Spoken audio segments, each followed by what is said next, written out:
내 아내가 에이즈에 걸렸다 영화 너는 내 운명 실제 주인공의 엔딩은 강선혜.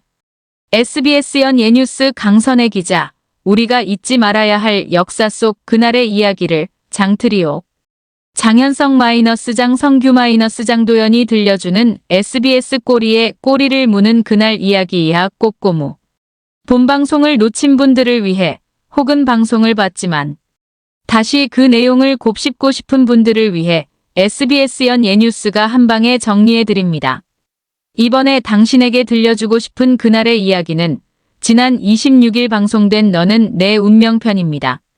이야기 친구로는 그룹 하이라이트 리더 윤두준, 배우 신소율, 개그맨 정성호가 출연했습니다. 리뷰는 꼬꼬무의 특성에 맞게 반말 모드로 진행됩니다. 여수 에이즈 확산 논란. 때는 2005년의 어느 날. 한 남자가 보건소 검사실에서 체혈을 하고 있어. 이 남자는 두 눈을 부릅뜨고 주사바늘을 쳐다봐. 필요한 혈액은 단 5cc.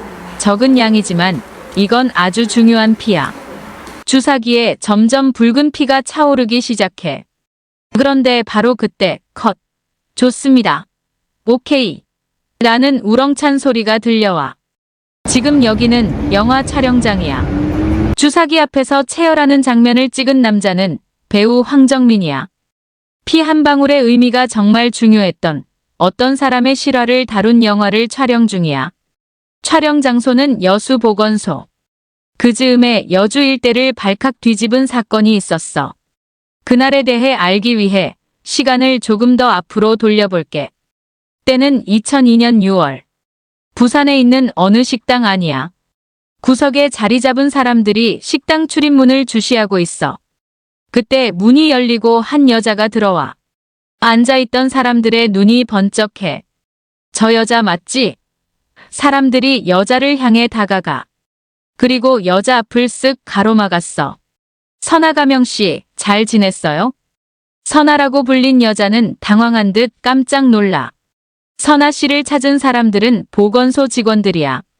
직원들은 그녀를 경찰서로 인계했어. 그리고 선아 씨가 경찰서에 간 후 그 소식은 전국에 알려졌어. 당시 상황을 전한 뉴스야.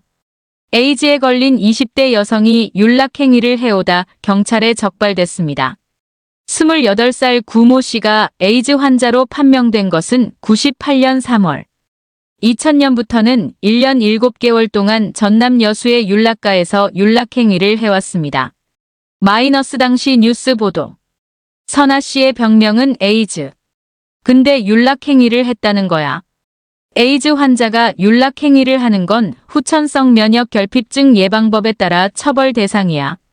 성매매도 당연히 범죄지만 에이즈가 걸린 환자가 혈액 또는 체액을 통해 다른 사람에게 전파 매개 행위를 해서는 안 돼.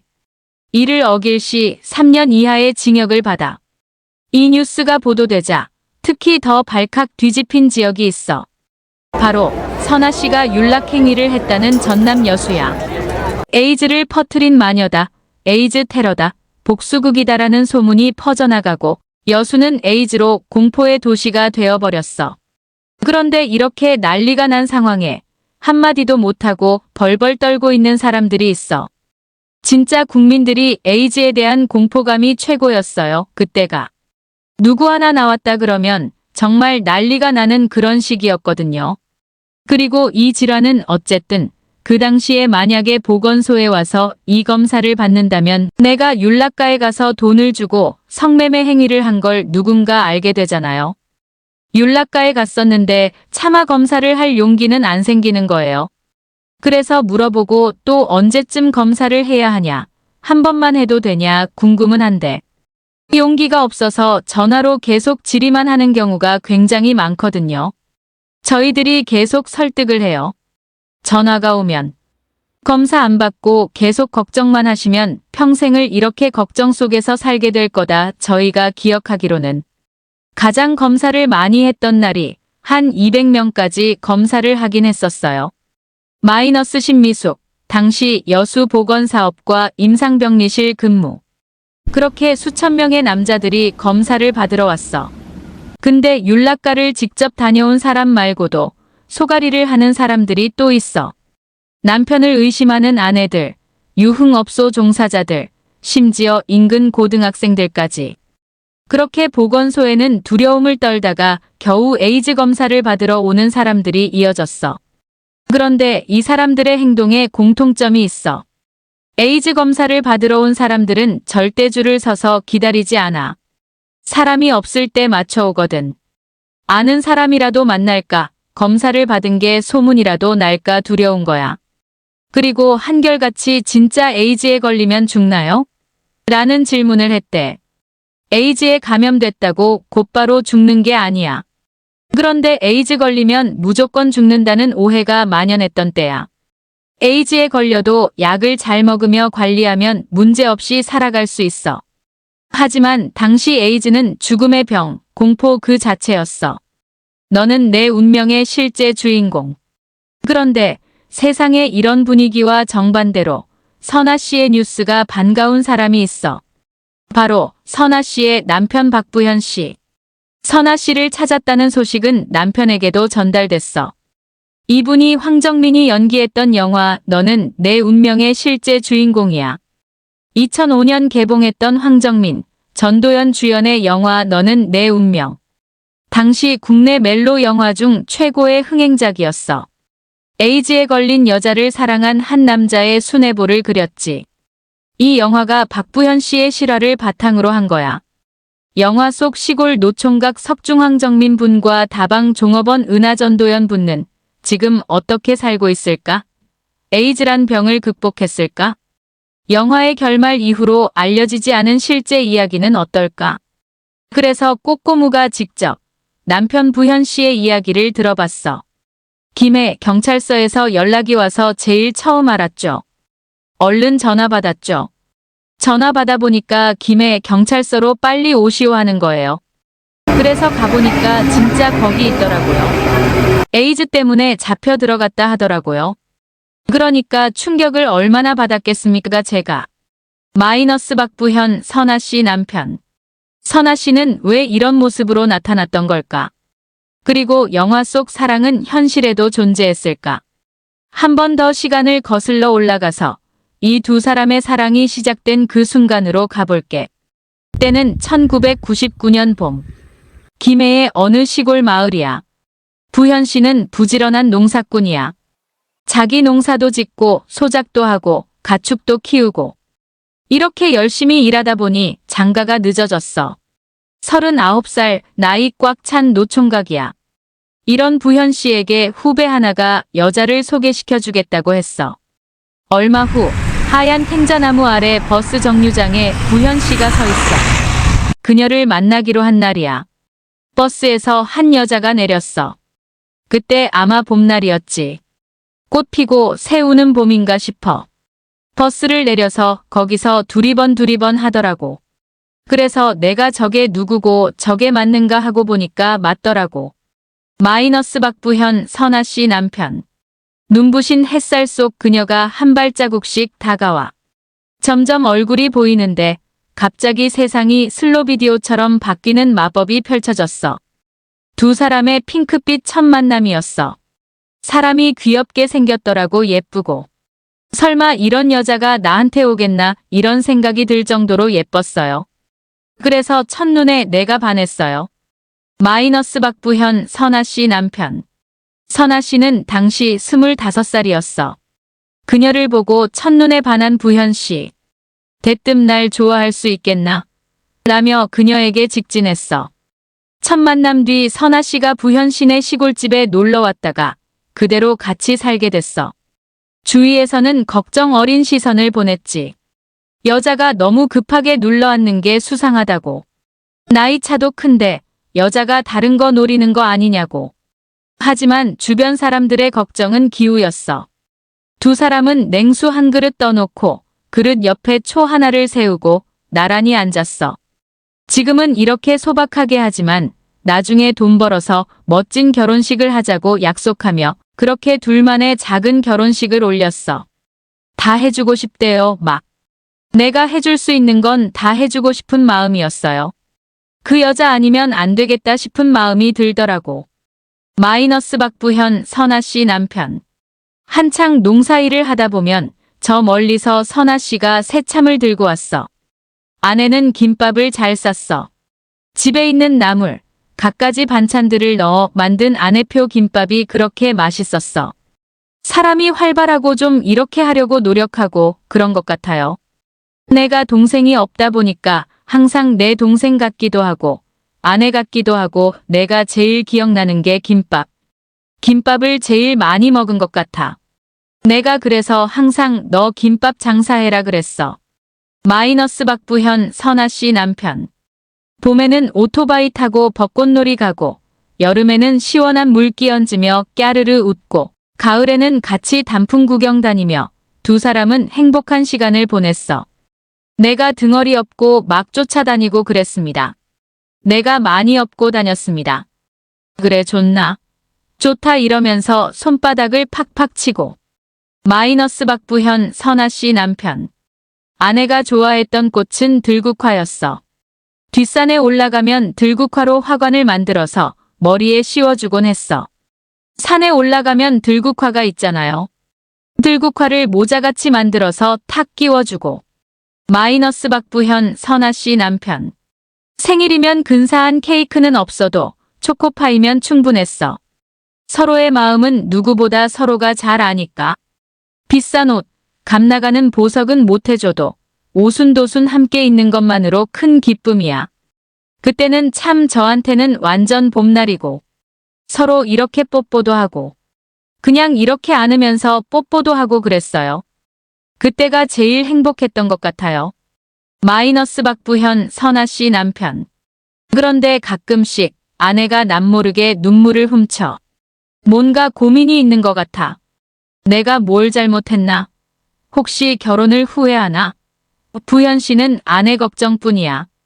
그러던 어느 날 아내가 조심스럽게 말을 꺼냈는데 사실은 자기가 전에 한 번 결혼한 적이 있었고 딸도 하나 있다는 거야. 그 딸 생각이 나서 눈물이 난다는 거야. 아내의 고백에도 부현 씨는 괜찮다. 다 지난 일 아니냐며 감쌌어. 그런 거는 신경 안 썼어요. 집에 있으니까 나는 있으면 행복한 거예요. 그냥. 마이너스 박부현 선아씨 남편. 오히려 부현 씨는 조금씩 돈이 생기면 아내에게 건넸어. 그러면 아내는 그 돈을 가지고 어딘가에 갔다가 돌아왔어. 부현 씨는 그저 딸 보러 갔겠거니 생각하며 묵묵히 기다렸어.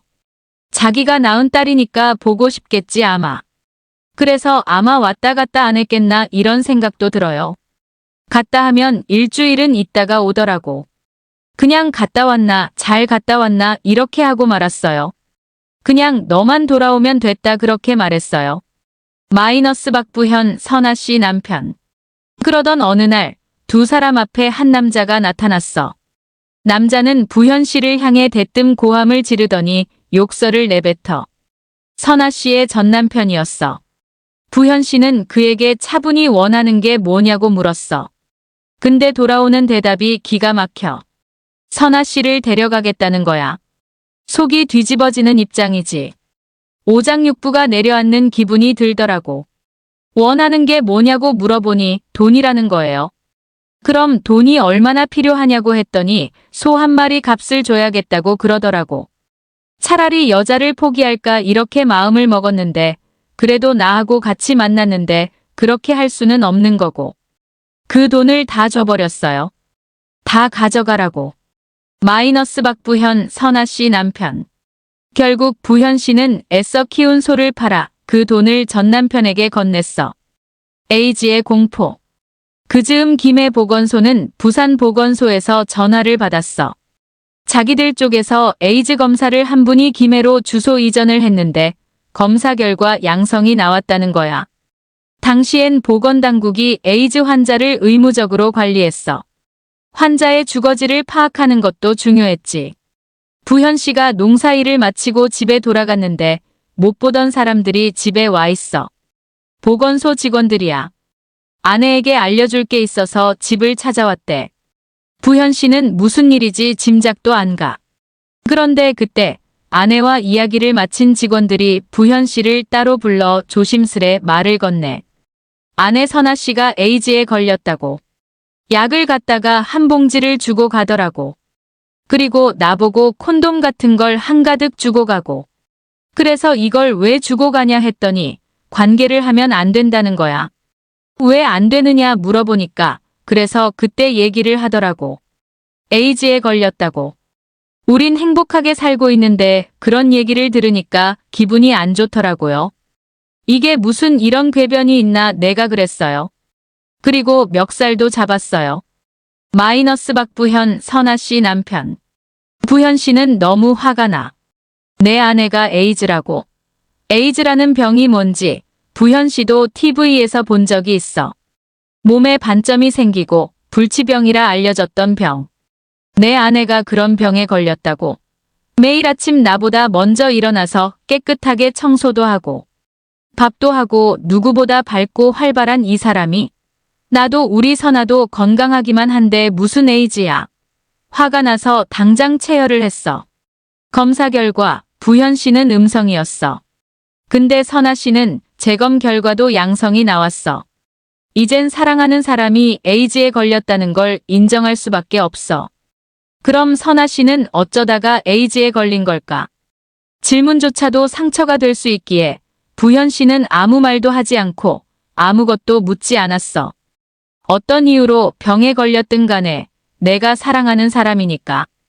그 이야기를 내가 물어보려고 마음을 먹었는데 상대방이 싫어하는 건 별로 이야기하고 싶은 마음이 없었습니다.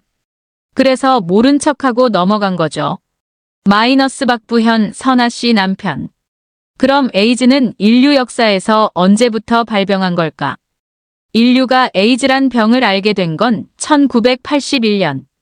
뉴욕의 한 신문에 무서운 미지의 병이 나타났다는 사실이 처음 보도됐어. 동성애자 41명에게서 발견된 희귀암. 진단 후 24개월이 채 되지 않아 8명이 사망했다. 발병 원인은 알려지지도 밝혀지지도 않았다. 에이즈 하면 떠오르는 증상인 피부 반점. 이 반점은 면역력이 떨어지면 피부에 발병하는 악성 종양이야. 어떤 약도 효과가 없어. 면역 기능이 떨어지며 사소한 감염에도 죽음에 이를 수 있어. 그야말로 미지의 질병의 출현이었어. 인류는 공포에 휩싸였어. 시기도 20세기가 끝날 무렵이라 세기말 징조라는 말까지 나와. 인류 문명은 그동안 수많은 바이러스와 전쟁을 치러왔어. 가장 가까운 최근 바이러스는 코로나19. 모두의 일상이 완전히 무너졌었지. 그전에는 조류독감, 메르스, 에볼라, 신종플루, 사스, 그리고 좀 더 옛날로 가면 흑사병까지. 이렇게 인류의 생존을 위협한 수많은 바이러스가 있었어. 그런데 그중 에이즈는 현대판 흑사병이라 불리며 사형 선고로 여겨진 거야. 프레디 머큐리, 매직 존슨 같은 유명인도 에이즈 감염자였지. 에이즈 발병 초기에는 주로 동성애자와 마약 중독자가 감염됐기 때문에 에이즈 환자에 대한 사회적 시선이 매우 차가웠어. 그냥 병이 아니라 도덕적으로 비난받고 가족과 사회로부터 차별과 냉대를 받았지. 그래서 말할 수 없는 숨겨야만 하는 병이 된 거야. 우리나라에 에이즈의 공포가 드리운 건 1985년이야. 에이즈 감염자와 사망자의 수가 마구 늘어가는 가운데 자신이 에이즈에 걸렸을지도 모른다는 생각에 스스로 목숨을 끊는 경우도 있었어. 병원에서 수혈로 인한 감염자도 나왔어. 심지어 이런 일도 있었어. 전직 교사가 에이즈에 걸린 것으로 잘못 알고 3살 난 딸을 살해해 암매장한 사건이 일어났다. 자신과 딸의 몸에 원인을 알 수 없는 반점이 생기자 에이즈 감염 증세로 착각하고 고민 끝에 동반 자살을 결심했다. 결혼 전에 문란했던 과거로 인해 에이즈에 대한 공포심만 앞섰지 정확한 지식이 부족한 데에서 비롯된 비극이었다. 정밀 조사 결과 에이즈에 걸리지 않은 것으로 밝혀졌다. 당시 뉴스 보도 중 내 아내가 에이즈에 걸렸다. 이렇게 사람들에게 에이즈는 무서운 병이지만 부현 씨에게는 아무런 걸림돌이 되지 않았어. 아내가 감염됐다고 해서 달라질 건 없다고 생각했거든. 그런데 어느 날부터 아내의 행동이 점점 이상해.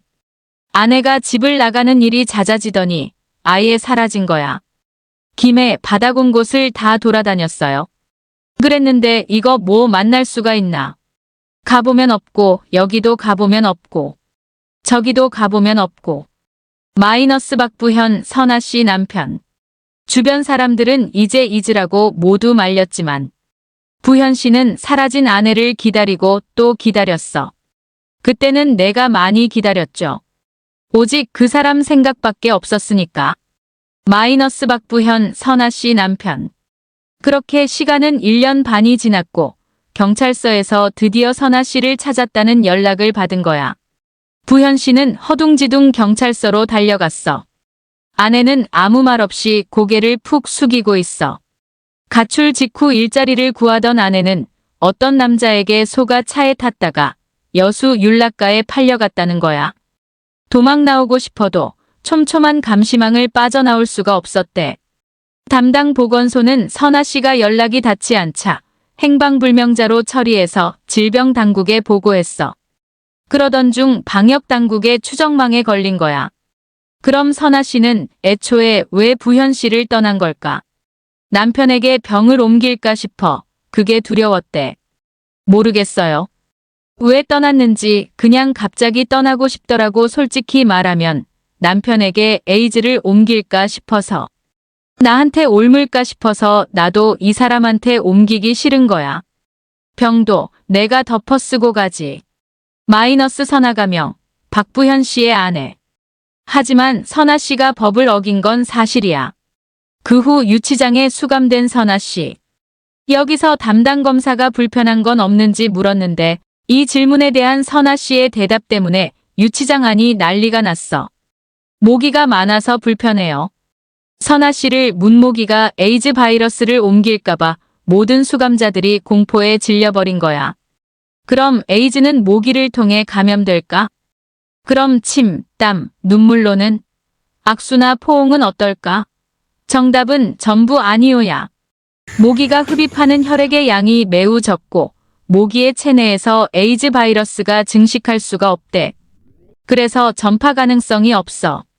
침, 땀, 눈물에도 바이러스가 포함돼 있긴 하지만 전염시킬 만한 양이 아니야. 피부 접촉으로도 전염이 안 돼. 에이즈 바이러스는 상처를 통해 혈액이 몸에 들어오지 않는 이상 감염이 안 돼. 하지만 잘못된 인식으로 에이즈 환자와 같은 공간에 있는 것조차 꺼려했어. 결국 선아 씨는 징역 8개월형을 선고받고 독방에 수감됐어.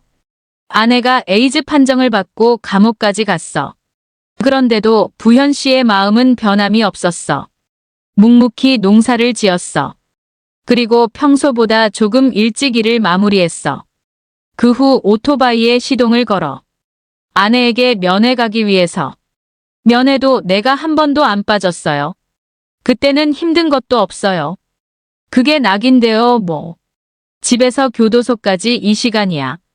왕복으로 하면 4시간을 오토바이로 오가는 게 쉬운 일이 아닌데 그래도 선아 씨의 얼굴을 봐야 했어.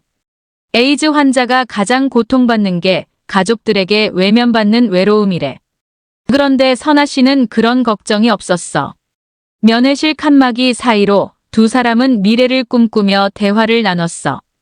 마치 영화 너는 내 운명에서 황정민과 전도연이 면회실에서 칸막이를 사이에 두고 절절하게 대화하던 그 명장면처럼 헤어진다는 생각은 꿈도 못 꾸죠. 널 사랑하니까 걱정하지 말고 내 몸 열심히 돌보고 출소하면 우리 맛있는 것도 많이 먹고 안 가본 데도 가보고 그렇게 한번 해보자 그랬죠. 마이너스 박부현 선아 씨 남편. 그리고 두 사람은 편지도 주고받았어. 잘 지내고 있지? 생각이 많이 나. 당신하고 나하고 처음 만났을 때 절에 놀러가 사진 찍고 할 때 당신이 나한테 김밥 재료 사왔을 때가 많이 생각나. 미안하다는 말밖에 할 수가 없어. 그리고 당신이 내 옥바라지 한다고 고생하고 있는 것 다 알아. 사랑하는 부현 씨, 내가 좀 더 당신 신경 썼으면 여기까지 오지 않았겠지. 참 후회하고 있어. 만약에 헤어지자고 하면 어쩌나 걱정했어. 내가 헤어지자고 했는데 그 말은 안 들은 것으로 해줘. 마이너스 남편에게 쓴 선아 씨의 편지. 서로를 믿고 의지했던 8개월. 시간이 지나 추운 겨울, 부현 씨는 밤새 한숨도 못 잤어. 8개월이 지나 선아 씨가 출소하는 날이거든. 교도소의 철문이 열리고 드디어 아내의 모습이 보여. 이젠 꼭 안아줄 수 있고 손을 잡아줄 수 있어. 바로 안았죠. 그리고 울었죠, 둘이. 우리 열심히 살자. 남 의식하지 말고. 우리끼리만 얼굴 보고 살자. 마이너스 박부현, 선아 씨 남편. 그런데 문제가 있어. 선아 씨가 집으로 들어오기를 주저해. 사람들의 시선 때문에. 온 동네에 소문이 나서 그 차가운 시선을 견디기가 너무 두려운 거야. 부현 씨는 농사일과 시골 생활을 정리하고 도시에 방 한 칸을 잡았어. 두 사람을 모르는 곳으로 간 거야. 하지만 도시 생활은 녹록지 않았어. 에이즈 가족이라는 딱지를 단 채 이 사회에서 할 수 있는 일이 별로 없었거든. 그래도 박수 줍는 일과 작은 장사를 시작했어. 소박한 시작이지만 두 사람은 함께 할 수 있어서 좋았대. 영화가 아닌 현실의 엔딩. 시간이 흘러 2009년. 선아 씨가 출소한 지 6년이 지났어. 두 사람은 특별한 장소로 갔어. 사진관에서 웨딩 촬영을 하기로 했거든. 함께 꿈꿔왔던 결혼식을 준비하게 된 거야. 돌고 돌아서 만난 지 10년 만에 드디어 두 사람은 정식으로 결혼식을 올렸어. 가족 친구들의 축복 속 선아 씨는 에이즈 환자가 아닌 신부로 축하를 받았어. 늘 꿈에 그리던 순간이야. 결혼식이 끝난 후에는 제주도로 신혼여행도 갔어. 그리고 그 뒤로 시간이 많이 흘렀어. 그럼 이 두 분은 어떻게 지내고 계실까? 지나간 이야기는 다 잊어버리고 우리 새 마음, 새 뜻으로 살자 이랬는데 자꾸 아이 때문에 찾아오고 또 가고 또 왔다 갔다 하고 이러니까 집을 나가서 그 뒤로 행방불명돼서 못 찾겠는 거예요. 이거 뭐 만날 수가 있나? 가보면 없고 여기도 가보면 없고 저기도 가보면 없고. 마이너스 박부현, 선아 씨 남편. 선아 씨가 마음을 못 잡았는지 또 집을 나갔다는 거야. 부현 씨는 이번에도 역시 돌아오기만을 묵묵히 기다렸어. 많이 기다렸습니다. 그때도 오기만을 기다렸죠. 그 애가 내 아이였으면 얼마나 좋겠나 싶은 마음이 드는 거야. 마이너스 박부현, 선아 씨 남편. 그런데 어느 날 부현 씨는 뜻밖의 연락을 받았어. 그때가 아마 번개가 엄청나게 친 날이에요. 비도 오고 밤에. 그런데 누가 왔는지 막 문을 두드리고 이러는데 내가 나가보니까 아내가 왔는가 싶어서 문을 몇 번을 열어봐도 없어요. 그랬는데 그날따라 자꾸 이상한 번호가 뜨더라고. 그래서 이게 무슨 번호고. 모르는 번호인데 받아서 뭐 하겠느냐 싶은 마음이 들어서 그냥 내버려뒀는데 계속 전화가 들어오는 거야. 그래서 받아보니까 김해 경찰서 누구 경찰관입니다 이러더라고.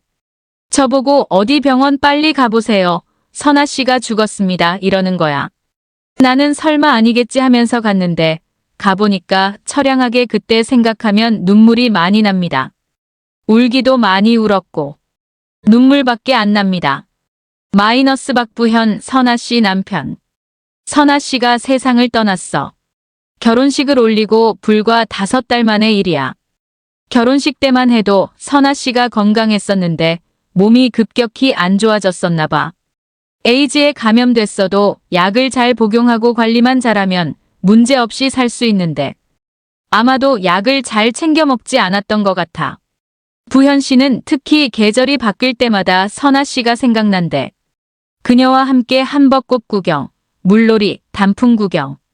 가장 행복했던 순간들. 그리고 선아 씨가 가장 좋아했던 들국화. 그 꽃을 보면 항상 아내가 떠올랐대. 이걸 가져다가 뭉쳐서 목에다 걸어주고 귀에도 꽂아주고 했는데 부현 씨가 들국화 꽃다발을 안고 아내가 잠든 곳을 찾았어. 잘 지냈나? 보고 싶었다 열심히 살자고 한 게 엊그제 같은데. 마지막 선물. 아내가 세상을 떠난 지 어느덧 15년이 지났어. 이젠 너무 늙어버려서 아내가 내 모습을 알아볼 수 있을까 걱정도 돼. 그동안 못해준 게 많아서 후회도 돼. 그래서 부현 씨는 아내한테 생전에 제대로 챙겨주지 못했던 선물을 하나 해주고 싶으시대. 이젠 직접 전할 수 없는 선물. 부현 씨가 직접 고른 머리띠야. 예뻤지. 머리가 이랬던 게 머리띠를 하면 이렇게 올라갑니다. 그러면 이렇게 하면 얼굴이 훤하게 보이는 거죠. 이 얼굴이 조그마하니 동글동글하게 보여요. 그게 사랑스럽고 예쁘게 보여요. 지금도 보듬고 싶고 안고 싶고 그래요. 뽀뽀해주고 싶고. 마이너스 박부현, 선아 씨 남편. 부현 씨가 선아 씨와의 시간을 이야기할 때마다 사람들은 고개를 끄덕이기보단 이렇게 되물었대. 아내가 이런데도 여전히 사랑하시나요? 라고. 그런데 누군가의 사랑이 꼭 남들에게 이해받고 인정받아야만 하는 걸까? 부현 씨에겐 이런 질문이 모두 무의미했어. 오직 그에게 의미 있는 건 선아 씨의 웃음뿐이었어. 나중에 선아 씨를 만나면 가장 먼저 무슨 말을 해주고 싶으냐는 질문에 부현 씨는 이렇게 대답했어. 당신을 사랑한다. 수천 명의 사람들이 에이즈 검사를 받느라 여수 지역이 난리 났던 거 기억나지? 그런데 그 검사에서 양성 판정을 받은 사람은 한 명도 없었어. 에이즈 감염인과 1번 성접촉을 했을 때 전염될 확률은 0.041, 38% 정도래. 또 콘돔을 사용하면 이 가능성마저 거의 없어져. 그리고 선아 씨와 함께 생활했던 부현 씨도 결국엔 에이즈에 감염되지 않았어. 물론 조심해야 하는 건 맞지만 막연한 공포에 휩싸였던 당시 생각과는 다른 결과지. 에이즈가 세상에 등장한 지 40여 년이 지났어. 우리나라에서도 여전히 매년 1000여 명의 신규 감염인이 발생하고 있대. 아직 에이즈 치료제는 만들어지지 않았지만 항바이러스제를 복용하면 정상적인 수명대로 건강한 삶을 영위할 수 있대. 죽음의 병이 아닌 고혈압, 당뇨 수준으로 관리가 가능한 만성질환 중 하나인 거지. 사실 질환보다 무서운 건 에이즈에 대한 편견일 거야. 앞으로도 바이러스에 대한 전쟁은 계속될 거야. 그때마다 잘못된 편견으로 비난을 보내기보단 질환 자체에 대해 의학적으로 올바르게 이해하는 것이 바이러스와의 전쟁에서 이겨낼 수 있는 방법이 아닐까. 그날 이야기를 들은 오늘 당신의 생각은?